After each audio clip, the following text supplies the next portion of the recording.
গত 25 ফেব্রুয়ারিতে Samsung launch করে দিয়েছে তাদের as expected Samsung Galaxy S26 6 plus এবং আলট্রা। আর যদি ডিজাইনের কথা বলি তো আগের মতোই আইডেন্টিক্যাল, তবে এবার তিনটা ক্যামেরা লেআউটে বুস্টিং বাম্প দেখতে পারছে। আর সবচেয়ে ইন্টারেস্টিং যে ফিচারটি এবার অ্যাড হয়েছে সেটা hardware base privacy screen protection. আর এটা শুধু আলট্রার জন্যই অ্যাভেইলেবল, এটাই আর কি। আর তাছাড়া কোনো ইনোভেশন নেই। আর আমি এখানে কোম্পানিকে দোষও দিচ্ছি না, কারণ আপনি আর কতটা ইনোভেশনে পুশ করতে পারেন।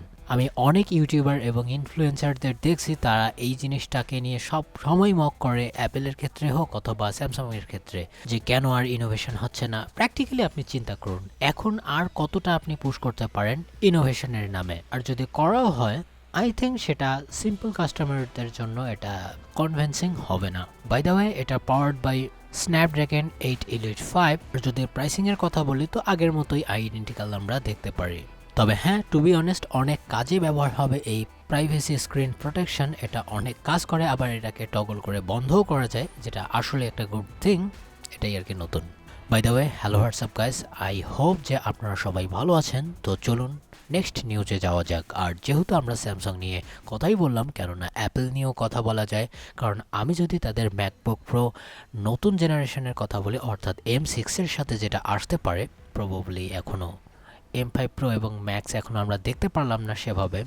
তো আমি পরের জেনারেশনের কথা বলছি, M6-এর সাথে যেটা আসবে সেটা হয়তোবা এবার সুইচ করতে যাচ্ছে ওলেড ডিসপ্লের সাথে, অর্থাৎ প্রোগ্রাম ওলেড ডিসপ্লের সাথেই আসবে। আর এখানে আমরা দেখতে পারবো হয়তোবা ডাইনামিক আইল্যান্ড। অ্যান্ড আর একটা নিউজ আসছে অ্যাপেলের কাছ থেকে, কারণ তাদের যে নেক্সট জেনারেশন ম্যাক মিনি হবে সেটার ম্যানুফ্যাকচারিং আরেকটু ডিলে হতে পারে, হয়তোবা লেটার 2026, অর্থাৎ এবার নাও দেখতে পারি আমরা। আর এটা টেক্সাসে হচ্ছে।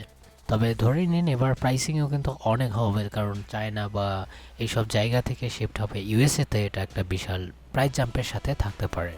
তারপরের যে নিউজটি আসছে সেটি আইফোন 4কে কেন্দ্র করে, কারণ তারা ফোল্ডের ইনার ডিসপ্লের জন্য এক্সট্রিমলি টাইট টলারেন্স ক্রিসেসের ওপর কাজ করছে, যেখানে রিডিউস করা হবে এর যে ক্রিসিং ভিজিবিলিটি সেটাকে, অর্থাৎ যাতে বা হিন্স সাইডে যাতে কোনো প্রকার ক্রিপি দাগ বা এই ধরনের কিছু না থাকে সেটার উপরেই কাজ করছে, এরকমটাই দাবি করেছে একজন। আর তিনি এটাও বলেছেন যে এবছরের মধ্যেই হয়তোবা দেখা যেতে পারে যেখানে ক্রিসিং লেভেল থাকতে পারে 0.15 মিলিমিটার অ্যান্ড এর বা ক্রিসের অ্যাঙ্গেল থাকতে পারে লেস দেন 2.5 ডিগ্রিস, অ্যান্ড অবশ্যই গুড কোয়ালিটির প্রোডাক্ট। আমি জানি না এই নিউজটা কতটা অথেন্টিক, বাকিটা আপনাদের উপর।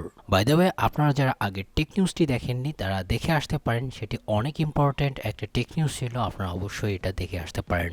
তো এখন যদি আর একটা নিউজের কথা বলে তো সেটা আসছে AMD-কে কেন্দ্র করে নেক্সট জেনারেশন ডেস্কটপ সিপিউর কথা বলে, তো অবশ্যই Gen 6 আর্কিটেকচারের সাথে, যেটাকে বলা হচ্ছে অলিম্পিক রিজ। অ্যান্ড অলরেডি আপনারা এর স্পেসিফিকেশন সম্পর্কে জেনে গেছেন, অনেকবার বলেছি। তবে নিউজ হচ্ছে এটা তো বিশাল একটা পারফরমেন্সের সাথে আসবে, তবে এটা আসবে 2027 সালের CES এর দিকে, অর্থাৎ আপনারা এই বছরের হিসাব বাদ দিয়ে দিন। অপরদিকে যদি আমি ইন্টেলের কথা বলি তো নোভা লেক এস ডেস্কটপ সেটাও আসতে পারে 2027 সালের CES-এ, অর্থাৎ দুইটাই একসাথে আসার কথা। আর যেরকমটা আপনাদেরকে বলেছি কম্পিটিশনের জন্য তারা কিন্তু একসাথেই লঞ্চিং ডেট হয়তো বা এদিক ওদিক হতে পারে, কিন্তু সময়টা ফিক্স থাকবে।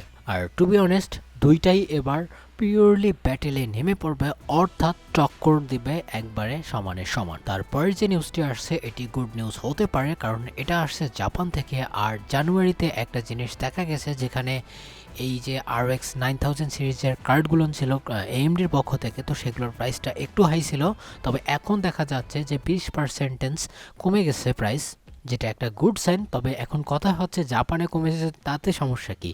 ওয়েল, তো এটা যদি জাপান, ইউরোপ বা ইউএসের মতো জায়গায় কমা শুরু করে, তো বাই ডিফল্ট বাংলাদেশেও কিন্তু কমার একটা অনেকটা সম্ভাবনা থাকবে। এটার জন্য আমি বলছি, কারণ বাংলাদেশি গ্রাফিক কার্ডের প্রাইস দেখে আমার আসলেই মাথা ঘুরছে এখন।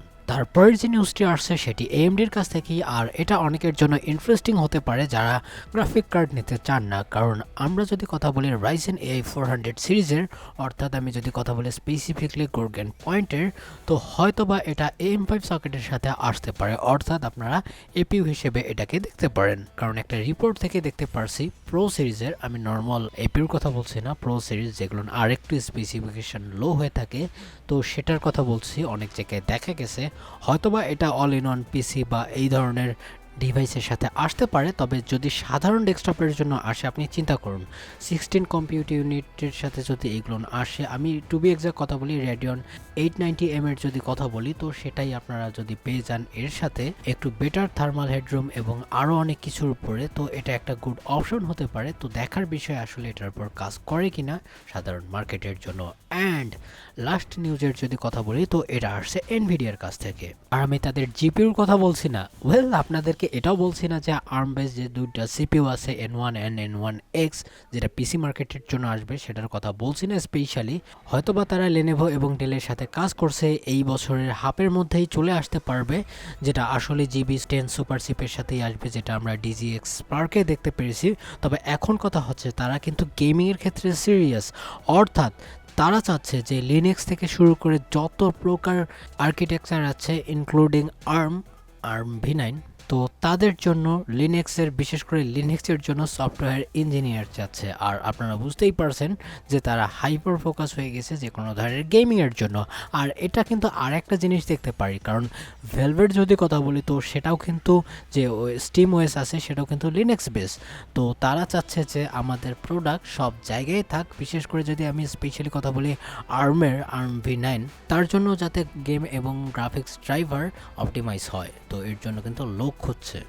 আর x86 এর জন্য তো অ্যাভেলেবেল আছে, তো এটা একটা বিশাল ব্যাপার।